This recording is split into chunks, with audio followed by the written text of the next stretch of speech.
Friends, myself Dr. B.V. Pawar, working as Assistant Professor in Department of Chemistry, Arts, Commerce, Science College, Jawar. In continuation of our lecture on the topic of chemical thermodynamics, today we are going to learn another very important equation, that is a Gibbs-Duhem equation. In last video lecture we studied chemical potential and how that chemical potential varied with pressure and temperature.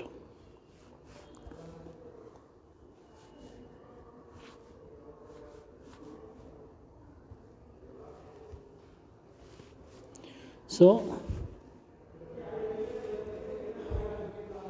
Gibbs and Duhem equation, that is very popular equation in chemical thermodynamics to understand about the chemical thermodynamics. So here, according to Gibbs-Duhem equation, if you consider an open system which consists of I constituent, or an open system which is composed of I constituents. You know what is open system? Open system is such systems where both energy and matter that is going to exchange. So here in open system, let N1, N2, N3 up to the Ni be the number of moles of constituents 1, 2, 3. That means there are various constituents which are present, and N1, N2, N3 be the number of moles of that constituents. Okay. The free energy G of the system is an extensive property. You know what is extensive property. As I said earlier, those properties of the system which depends upon the amount of substance, or those which changes with change in amount of substance, that properties are called as extensive properties. And therefore, Gibbs free energy is also a state function, like a pressure, temperature and amount of various constant present in it. So remember, Gibbs free energy is an extensive property and it is also a state function, and therefore G is equal to, that is Gibbs free energy is the function of pressure, temperature and number of moles of various component or constituents present in the system. And therefore this can be written in the form of equation 74, that is G is equal to F in bracket pressure, temperature, N1, N2, N3 up to the Ni number of mole. The free energy change due to small change in pressure and temperature as well as the amount of various substance is given by equation. According to chemical potential, we saw in last equation, Gibbs free energy can be written in the form of chemical equation form, chemical potential form. dG is equal to d by G upon d by P at constant temperature and number of moles with small change in pressure, that is dP, plus d by G upon d by T at constant pressure P and number of moles N with dt, plus d by G upon d by Ni at constant pressure P, temperature T and number of moles N2 up to the Ni with change in number of mole, that is dN1.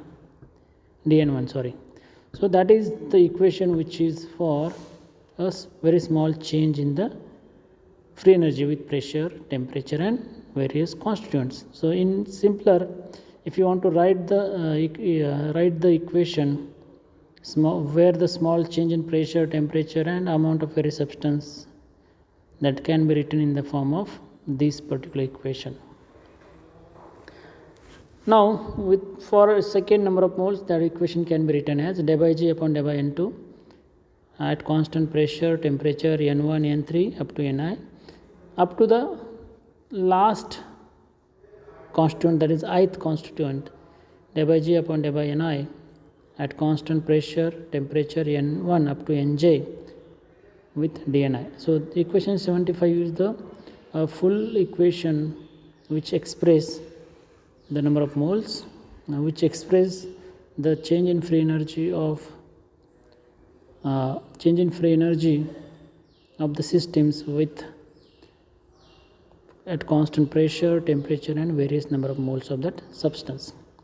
So here mu I is equal to d by G upon d by Ni at constant pressure, temperature N1, N2 up to Nj. So that is the equation called as a chemical potential. Okay. So at constant pressure and temperature, equation 75 can be written as, now if you put the value of chemical potential mu I over the equation 75, then equation can be written as dG at constant pressure temperature is equal to mu1 n dNi plus mu2 dN2 plus dash dash dash plus mu I dNi. That equation is called as 76.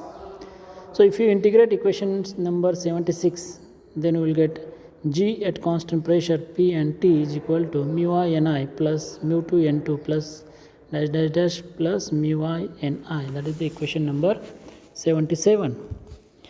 Okay. Now the general differentiation of 77 equation can be written as, if you take the differentiation of equation number 77, then the equation can be written as dG at constant pressure temperature is equal to mu I dNi, mu1 dN1 plus mu N1 d mu1.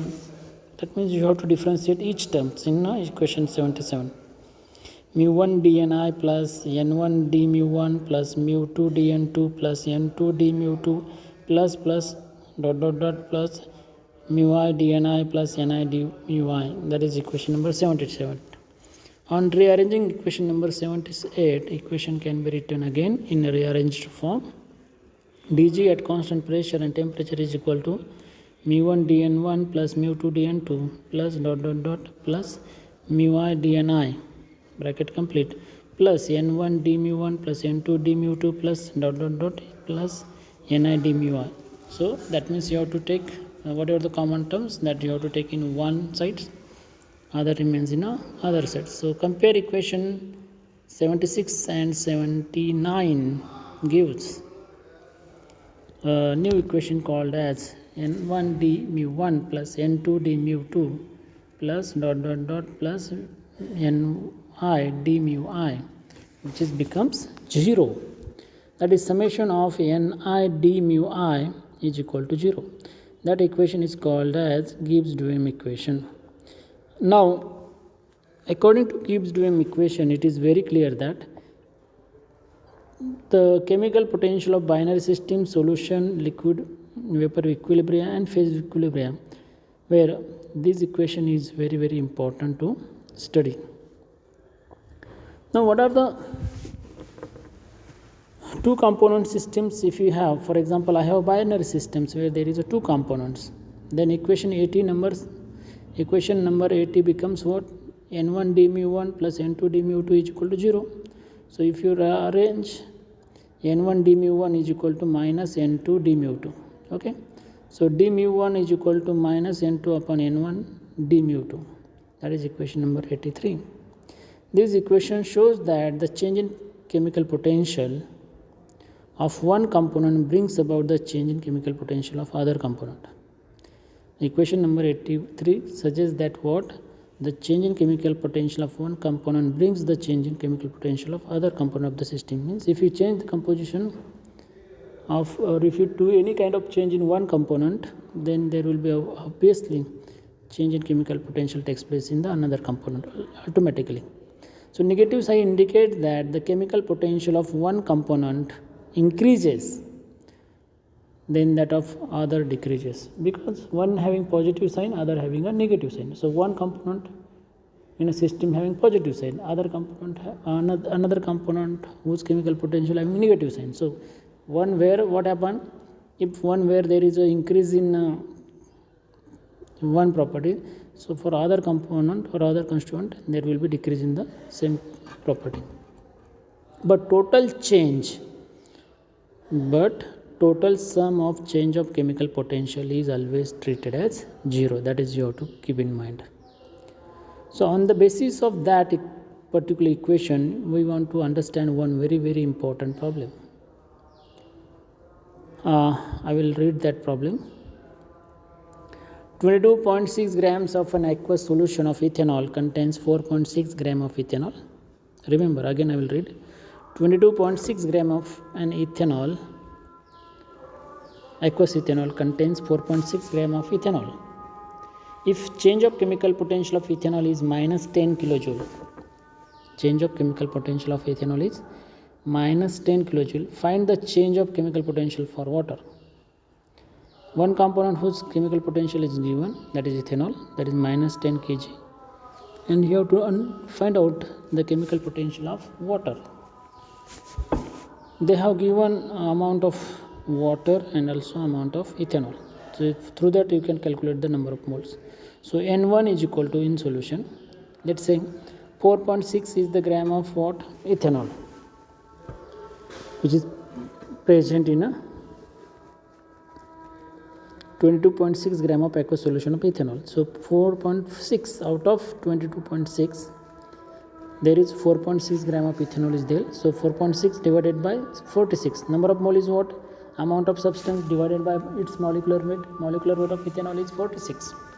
Okay, so 4.6 divided by 46 is equal to 0.1 mole of ethanol.